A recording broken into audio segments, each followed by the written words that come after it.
The wedding was moments away from beginning.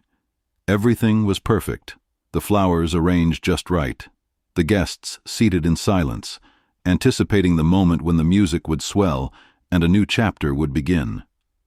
The bride stood backstage, adjusting her veil one final time, completely unaware that in the next few minutes her carefully constructed world would collapse.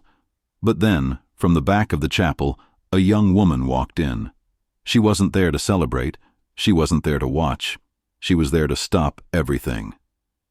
Her name was Victoria, and what she was about to reveal wasn't just a family scandal.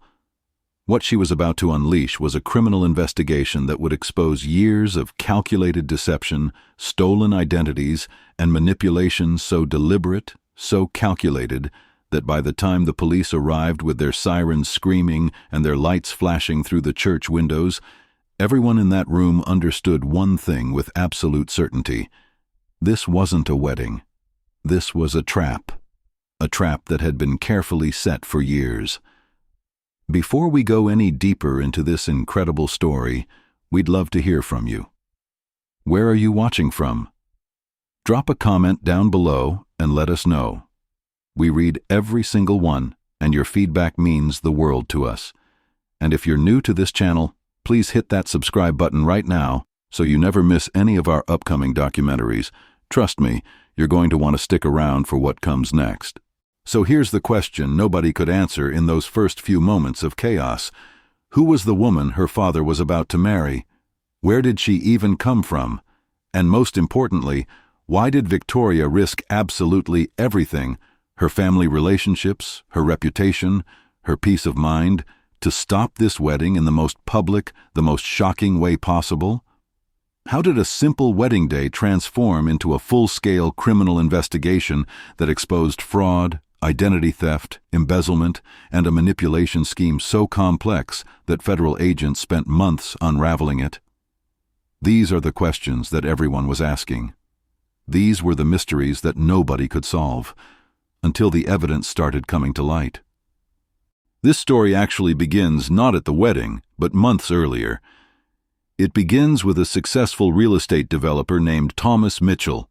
He was 58 years old, respected in his community, wealthy and comfortable. But there was something missing from his life.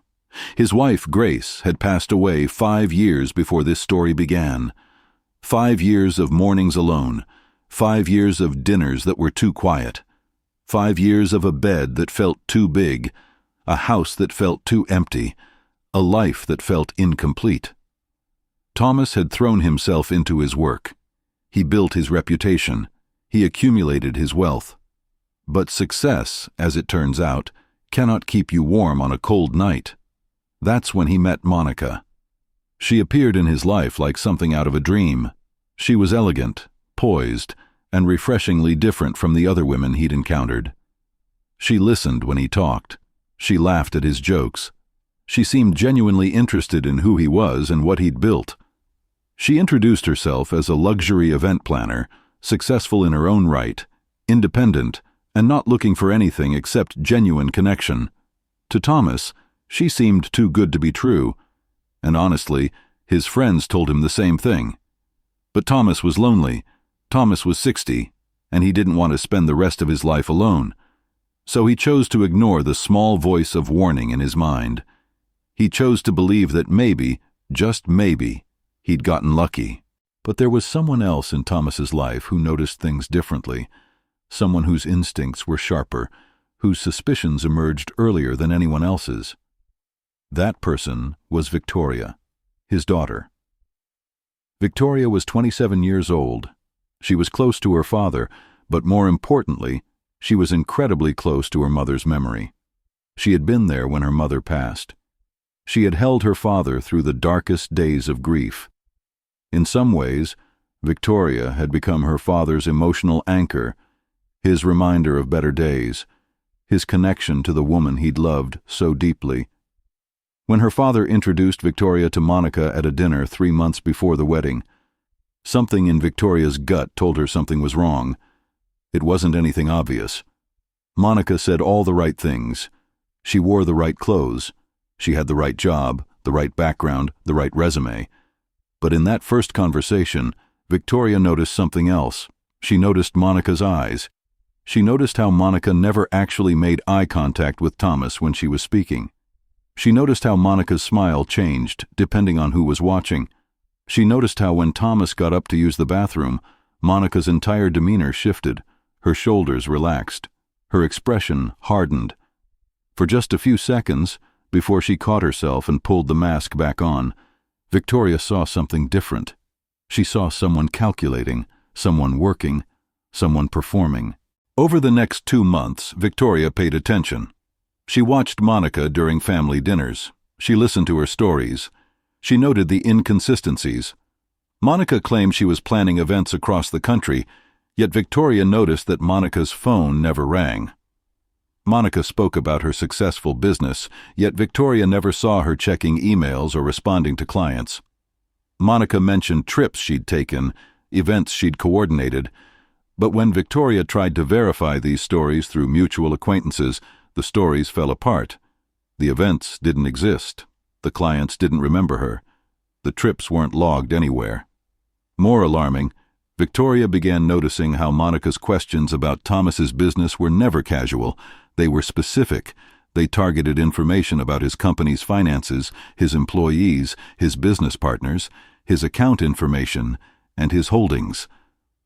Monica asked these questions in gentle ways, disguised as concern or interest, but they were always fishing for details.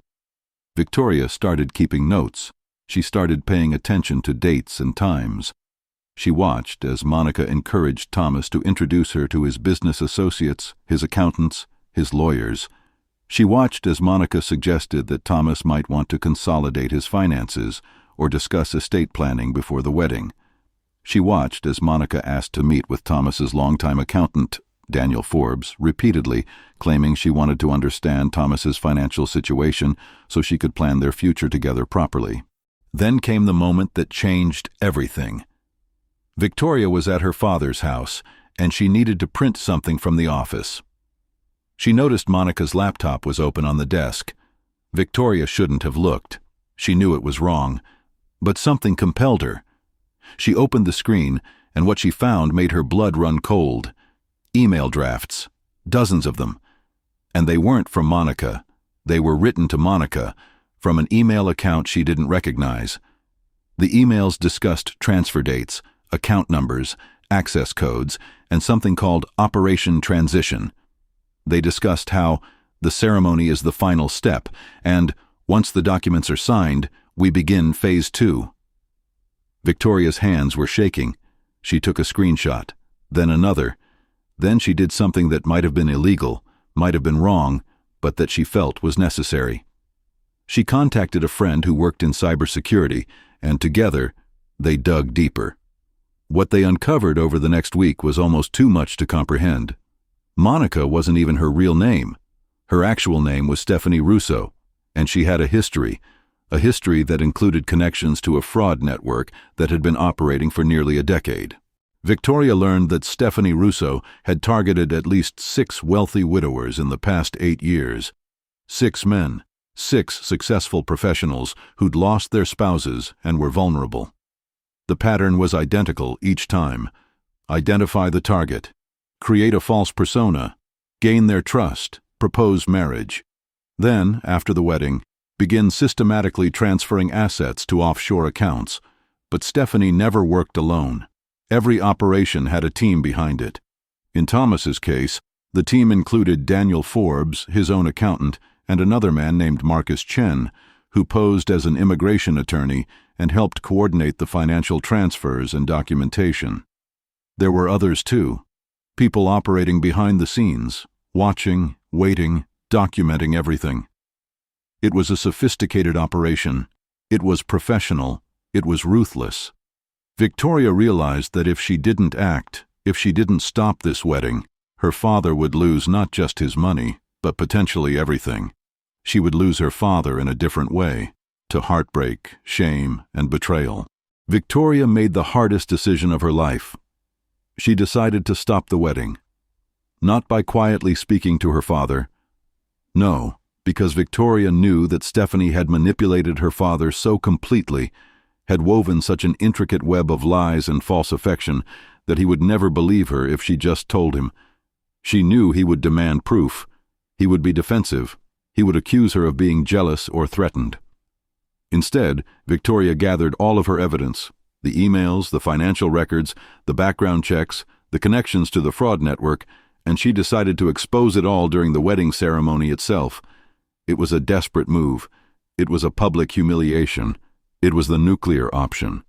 But Victoria believed it was the only option that would truly save her father, because sometimes the truth is so massive, so shocking, so undeniable, that it has to hit you all at once. It has to stun you into seeing clearly what you've been too blinded by love to see before. The wedding day arrived. The guests filtered into the church. Thomas stood at the altar in his tuxedo, nervously adjusting his boutonniere. The music began. Everyone stood. Stephanie appeared in the doorway in a white wedding dress, looking every inch the bride. She looked beautiful. She looked innocent. She looked completely convincing. Thomas's eyes filled with tears as he watched her walk toward him. But then, just as Stephanie reached the altar, just as the pastor opened his mouth to begin the ceremony, the church doors burst open. Victoria walked in, and in her hands she held a tablet. She was walking with such purpose, such determination, that the entire congregation fell silent. The pastor looked confused. The guests gasped. Thomas's face registered shock. And Stephanie? Stephanie's face went completely pale. Victoria stood between her father and his bride, and without saying a word, she turned on the tablet and hit play. And what followed over the next 5 minutes was a presentation of evidence so clear, so damaging, so absolutely incontrovertible, that by the end of it, Stephanie had already turned and was running for an exit. The emails played, the financial records displayed, the background information revealed, and as each piece of evidence unfolded, Thomas aged in real time. His face went from confusion to disbelief to horror to heartbreak. Victoria had already contacted the police before the ceremony. They were waiting outside the church. As Stephanie tried to flee, federal agents blocked the exits. They arrested her right there in her wedding dress. They also arrested Daniel Forbes, who was in the congregation. Marcus Chen was arrested 2 days later trying to board a flight to China. The church erupted into chaos. Guests were being questioned. Police cordoned off the building as a crime scene. Investigators began collecting evidence, and Thomas sat in a front pew, his face in his hands, trying to process the fact that the woman he had almost married was a criminal, that his own accountant, someone he'd trusted for 15 years, was part of an organized fraud network, that his daughter, the daughter he'd been worried about, had been his savior all along. Within 48 hours, Stephanie Russo had been charged with fraud, embezzlement, identity theft, and conspiracy. Daniel Forbes had been charged as a co-conspirator. The investigation expanded. Federal agents discovered that this network extended far beyond Thomas. They identified other victims. They uncovered more schemes.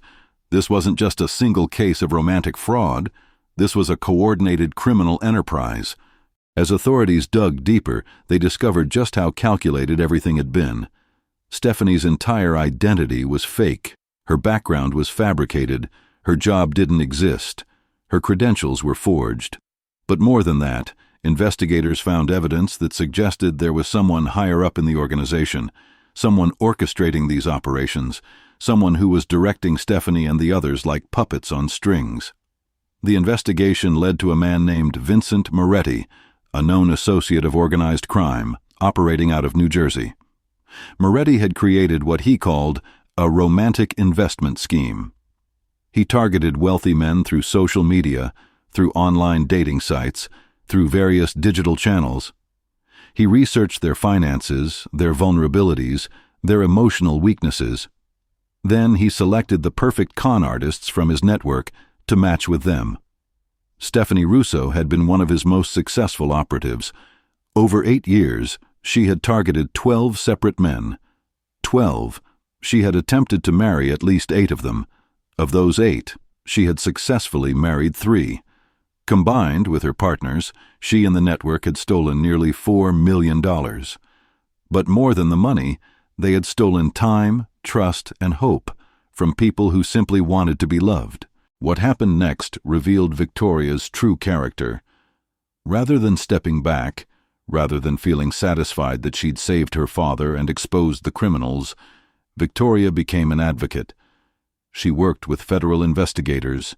She provided additional evidence. She connected them with other potential victims. She began documenting the entire case so it could be used in court. And most importantly, she forgave her father. Because Thomas carried an enormous weight of shame. He felt foolish. He felt embarrassed. He felt like he'd betrayed his late wife's memory. But Victoria reminded him that what happened to him wasn't weakness. It was the result of sophisticated psychological manipulation by professionals trained to exploit human vulnerability. Victoria also did something unexpected. She reached out to one of Stephanie's previous victims, a man named Gerald Patterson, who had been targeted 3 years earlier in a similar scheme that fell apart just weeks before his wedding. Gerald had never told anyone what happened. He'd lived with the shame in silence. Victoria convinced him to come forward. Together, they began building a support network for victims of romance fraud and financial crime. Victoria testified in court against Stephanie Russo, Daniel Forbes, and Marcus Chen.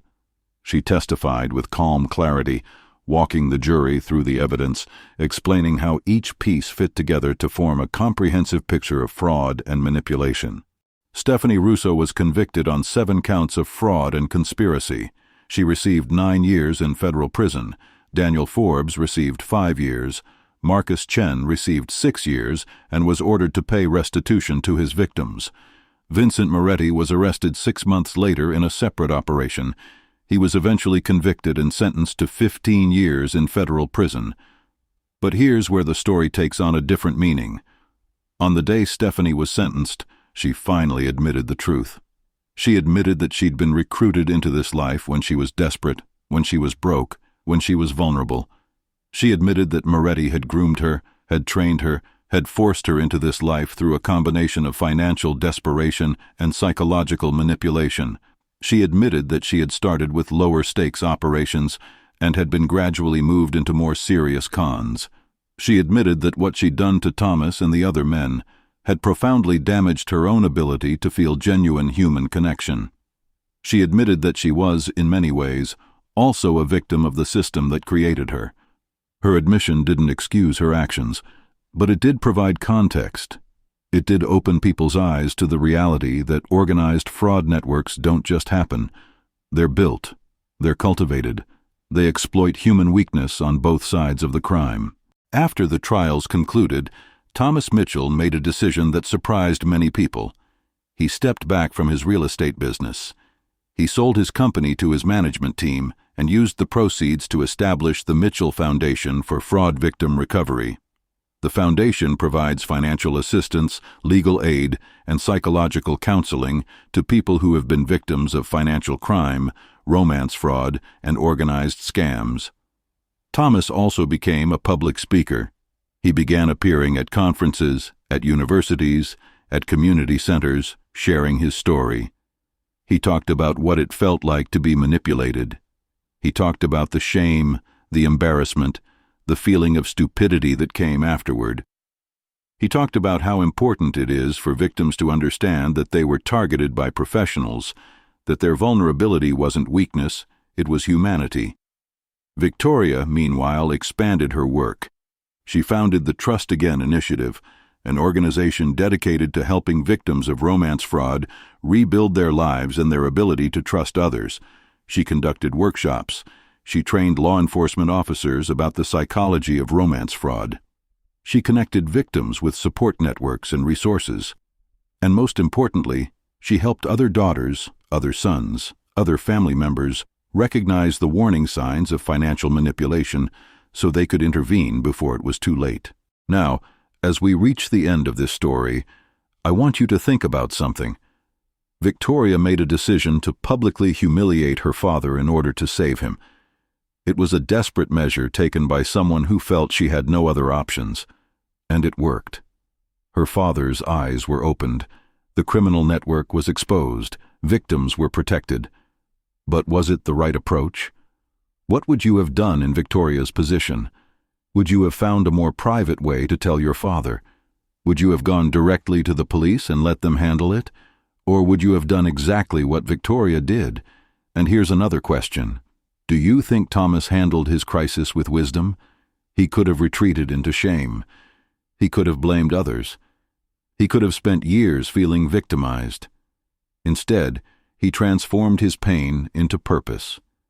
He created resources to help others. He became a voice for victims. Was this the most important part of the story? The justice, or the recovery, the legal victory, or the personal transformation? Think about how you would handle being betrayed in such a profound way. Think about whether you'd be able to forgive not just the person who betrayed you, but yourself for being vulnerable to that betrayal. The remarkable thing about this story is that it reveals a fundamental truth about human nature. We are all vulnerable to deception. We are all capable of being fooled, not because we're stupid, not because we're weak, but because we're human, because we have the capacity to love, and love makes us vulnerable. Romance fraud networks like the one run by Vincent Moretti understand this. They exploit it. They weaponize human connection against us. They turn the very thing that makes us beautiful, our ability to hope, to trust, to believe in the possibility of love, into the thing that makes us exploitable. But here's what the story of Thomas and Victoria also reveals. Our vulnerability can be transformed into strength. Our pain can be transformed into purpose. Our betrayal can be transformed into a tool for protecting others. Thomas was manipulated by a professional con artist, but his daughter was more perceptive. His daughter was more cautious. His daughter was more willing to trust her instincts, even when it meant going against her father's desires. And in the end, it was family. It was love.